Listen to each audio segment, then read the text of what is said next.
I just celebrated our New Year. You celebrated that, and you get to celebrate another one on the 23rd. So, can I come back and celebrate with you?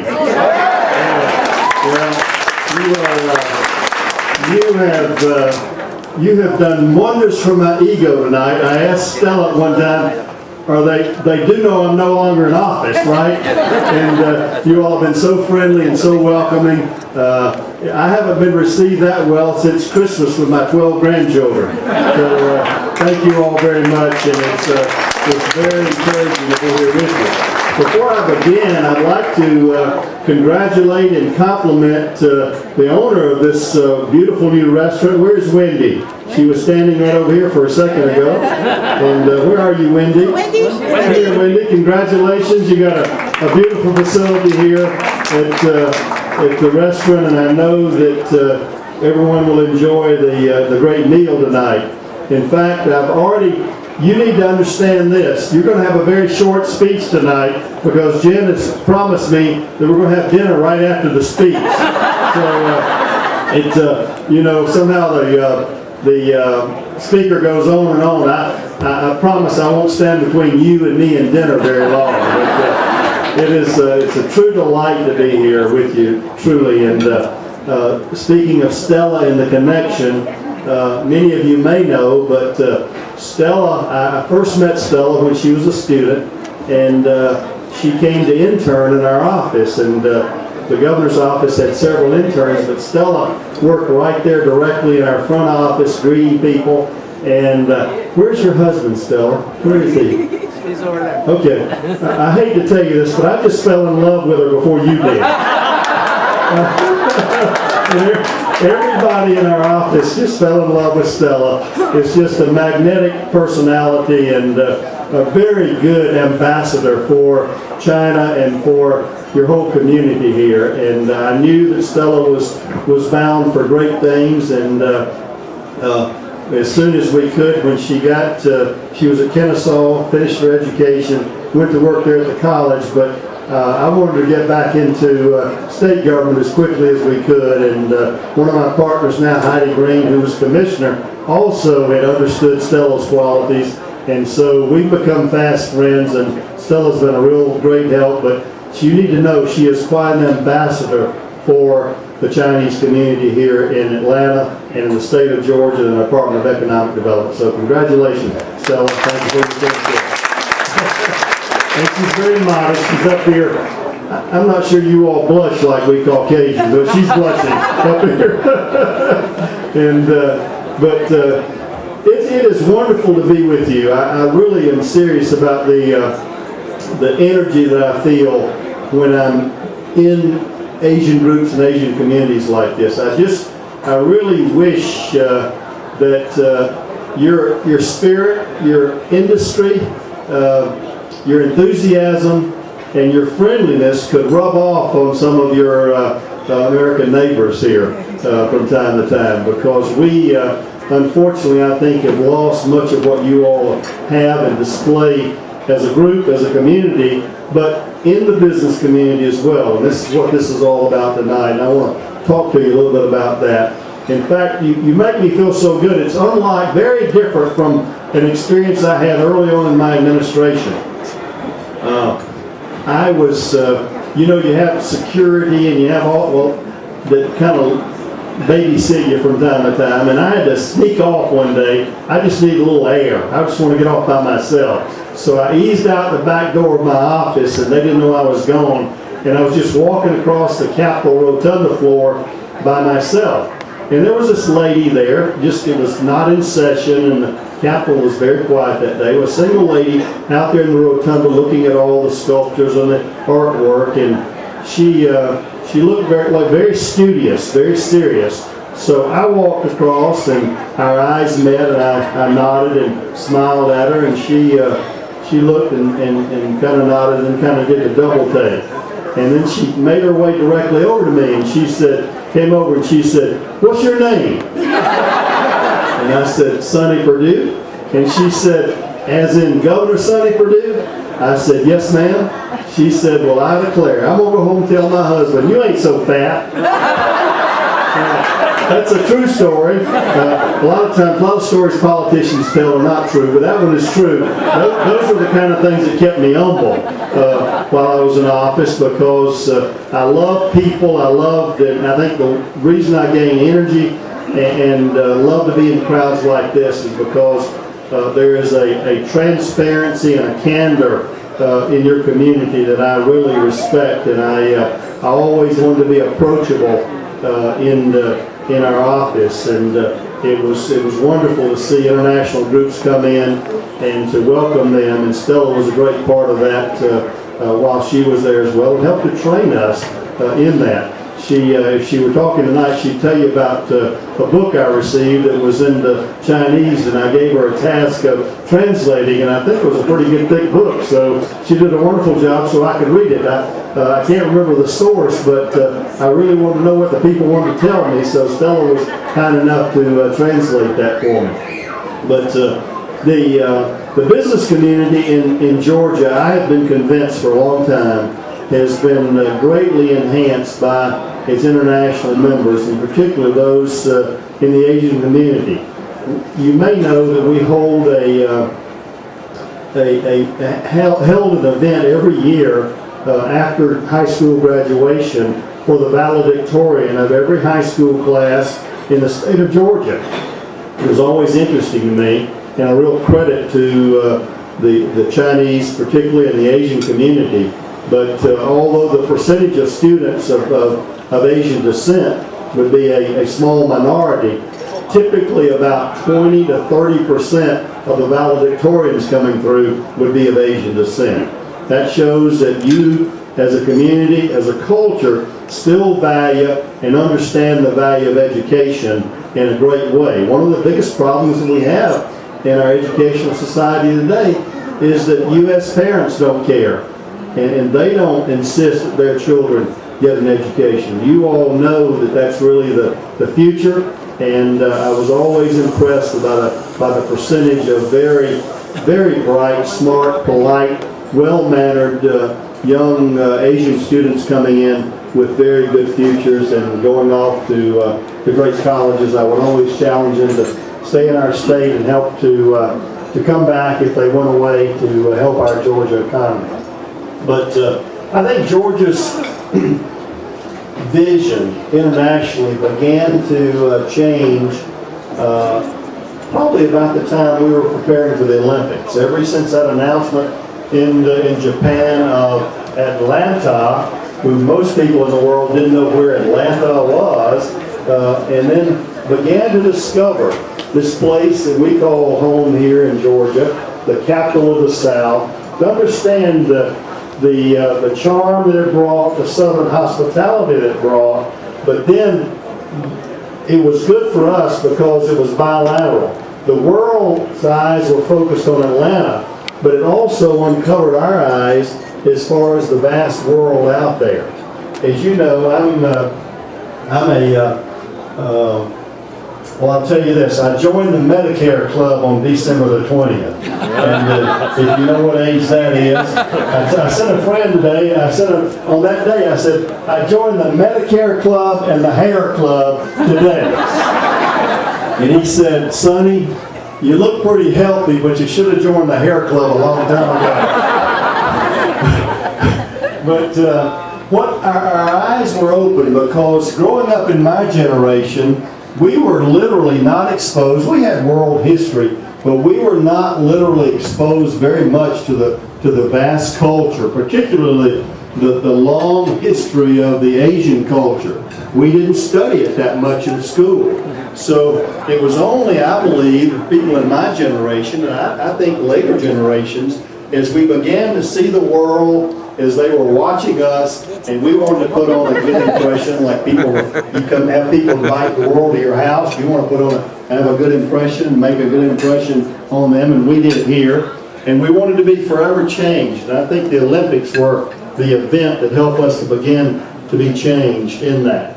And we saw and we hosted a great Olympics. But then I was in the state senate at that time. Our goal was to harness the goodwill and the exposure and all the international goodwill that exhibited to our state for its future, because we understood at that time better and better.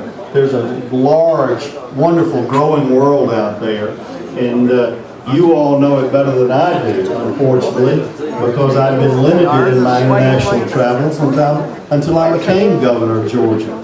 We were fortunate in going so many places, not only to China 4 times, but also to Japan, to South Korea several times, and recruiting Kia, and as well as other European and other destinations. And it helped me to understand that the people around the world really wanted a lot of the same basic things. They wanted better opportunities for their families. That's what had motivated my parents and my grandparents for that whole generation. They wanted better opportunities for their children. That's the sense that I get, particularly from the Asian communities, that you all have desire. I think that's why we see those valedictorians coming across the stage. You want a better future. You understand what it takes. It takes hard work, and it takes an industry and a business to be good in business, to be good in anything. You have to study and work hard.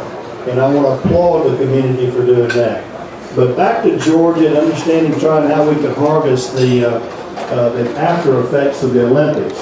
We began reaching out, and when I was elected in 2003, much to the surprise of many Georgians who didn't know who I was, I understood that this was a big state, and Georgia wanted to have its arms wide open to experience different cultures, to give different people opportunities coming to Georgia to have a better life, and to also help us have a better life.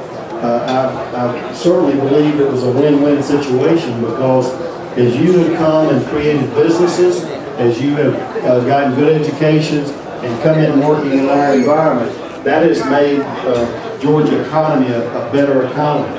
I was stunned when I got the statistics in 2007 that Georgia had added more people coming to this state. This was really prior to this recession. But Georgia only followed Texas and California in the number of people coming in. And I took that, Stella, as a great victory in what we had created, a culture and a welcoming culture here in our state. Sadly, we've done some things, I think, recently that sadden me to some degree, because I don't think it's the reputation we want to have as being welcoming. And I think that saddens me, but I think that the genuine hospitality of the Georgia people are, you can see, are happy to have the diversity that you bring, and the ideas and the creativity and the energy. Just like I was saying, when you're around a group of energetic people, that makes you want to work hard, and that's what we try to create in the state government. You mentioned the book and bureaucracy with a business brain. We knew that we couldn't operate the state like a business, because some people, particularly we Republicans, say, well, just run it like a business. Well, it's not a business. You do some things in government that are not economic. So you do some things that necessarily are not profitable in the bottom line. But you must do them, because that's what we come together as a government to do. But we understood that we could take business principles and apply them in a public setting. And one of those had to do with our people. We didn't have any kind of career ladder or leadership training with our people. And that's one of the things that we did, was try to develop our people and give them a vision of what they could become. In business, we can sort of differentiate by salaries and bonuses and things like that. In the public sector, we were somewhat limited in doing that. But we did give them recognition. We acknowledged those people who'd gone above and beyond the call of duty. And it was amazing that the morale boost that we had just by acknowledging those people who've done a good job. And we gave out quarterly awards I personally was involved in that for all the years of my administration, and just telling people thank you. And that's a great way sometimes just to say thank you and help to acknowledge, even if you can't differentiate their pay, they know you're watching and you can have promotions in a career. Secondly, the other business principle that we took was customer service. And we made a big effort. Every business knows that the most important person there are the customers. And yet, we didn't know that in government. And we treated, in fact, I told our Department of Motor Vehicles, or our Department of Driver Services, that where you get your driver's license, if Walmart sold driver's licenses, we'd be out of business. Because everyone would go there would do customer service. 你的血压不高，嗨，我可以从这个不用嘛？我记得不高。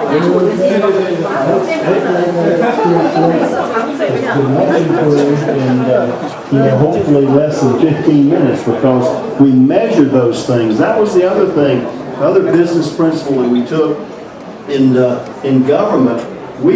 Government, you must understand, had always been based on inputs. The budget was always based on inputs, and nobody wanted you to ask any question. Well, what are the taxpayers getting for those inputs? In fact, the capital budget was very, very interesting. Everybody just wanted what they got last year plus 10%, and there were no questions asked. But the state did not even have a depreciation sheet. We didn't know how many cars we owned, or who was driving them, or what they were doing with them. We didn't know how many properties we owned, whether we owned them, whether we leased them. You wouldn't run a business like that. And yet we were doing that in the state, in this $20 billion business. So it was simple things like that, treating our citizens as customers, because it didn't matter because they have to come to us to get that service. We still could treat them with a smile, and our motto became faster, friendlier, easier. How about that for a state government motto? Faster, friendlier, easier. And I hope you've been able to experience that, not only in driver's license lines, but others. We put in a call system where you could get a live person answering it with a warm handoff to the department for which you're calling. So try this tomorrow. I hope it's still working. 1-800-GEORGIA. And just find out some problem you got tomorrow, call 1-800-GEORGIA. I want to talk to somebody. And so see how that's working. But we put a lot of emphasis on customer service, on treating our people right, on metrics and measuring.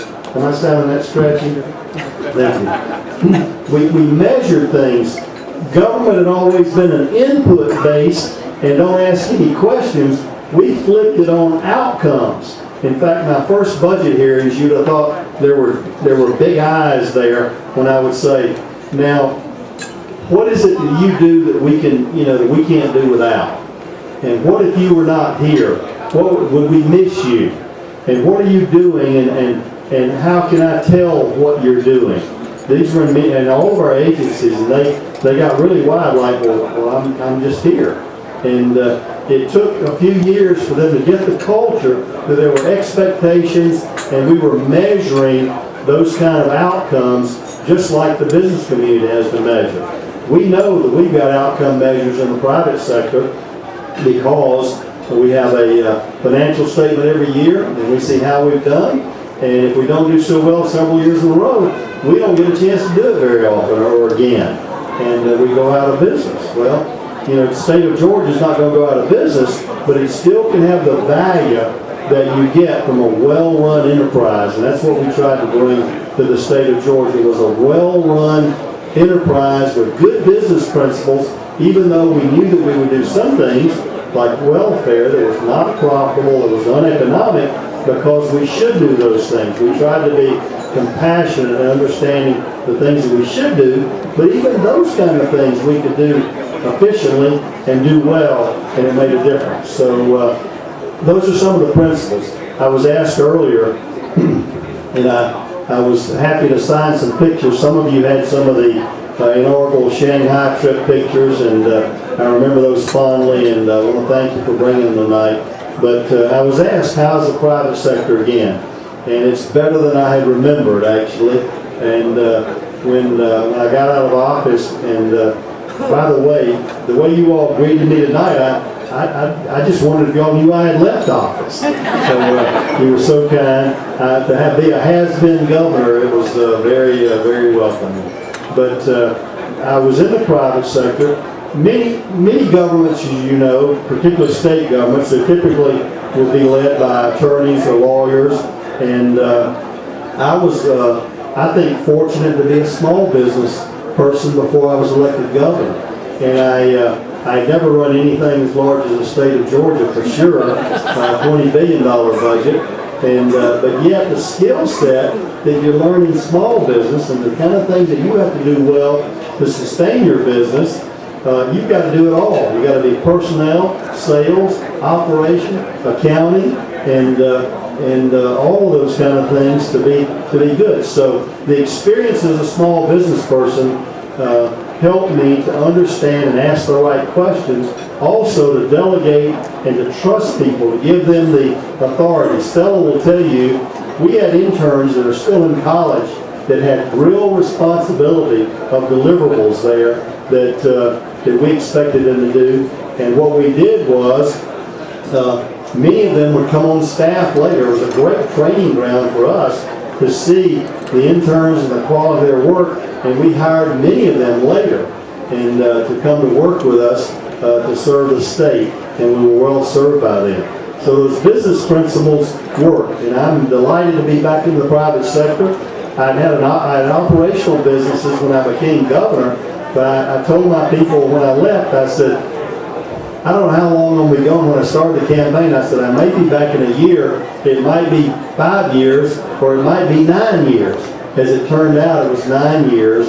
But the relationship that I'd had with those key, loyal employees, they were able to run our operational businesses for 9 years, and did, I tell people, they did better than I did when I had it by myself. And but when I got back, when I got out of office, I had too much energy. I didn't want to stop. So also, one of the greatest fulfillments, and I think what you've heard me say about Stella was true of so many, but one of the greatest fulfillments that I had as governor was taking young people and helping and coaching and mentoring and developing them and teaching them to think in the real world, ask the right questions, to make good decisions, and good decisions about how to have the right outcomes. And so I didn't want to lose that, and I asked 2 of them that had been with me for 8 years to become my partner, along with my cousin David, first cousin David Perdue, who had retired as the CEO of Dollar General. So we have a great firm in Perdue Partners here in Atlanta. Absolutely what we're here tonight is really what the basis of that firm is. As we see the emerging economies around the world and the consumption trends around the world, we're convinced that much of that consumption will be driven offshore in the next generation. And we're helping Georgia businesses facilitate that. I know many of you still have connections there. We'd love to connect. The name of the company is Perdue Partners. You can look at it up on the website, and we'd love to work with you in that arena. So I want to thank you. It looks like you're all about getting ready for dinner as I am. So, I want to thank you for the patience, and God bless.